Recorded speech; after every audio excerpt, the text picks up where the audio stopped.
Mucha môže vystreliť, ale v poslednej chvíli bola jeho strela zblokovaná. Tkáč otáča hru na Vojtecha.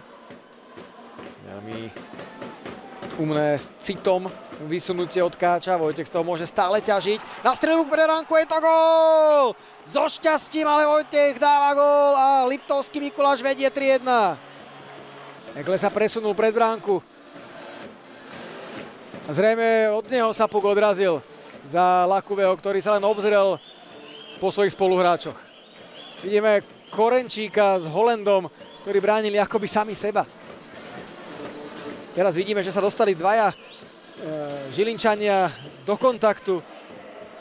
Ešte Kiričenko, Renford, na opačnej strane Egle. Ullmann, Egle pred bránkou, zakončuje na dvakrát a dáva gól! Haralds Egle, dvojgólový. Po 28 sekundách Liptovský Mikuláš využíva presilovú hru 5 proti 3 a vedie 4-1.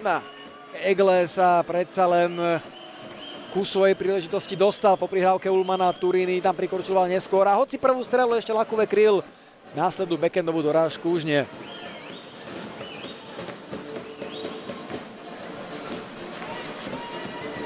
Egleho 15. gól v sezóne, celkovo 30. bod pre Haraldsa Egleho.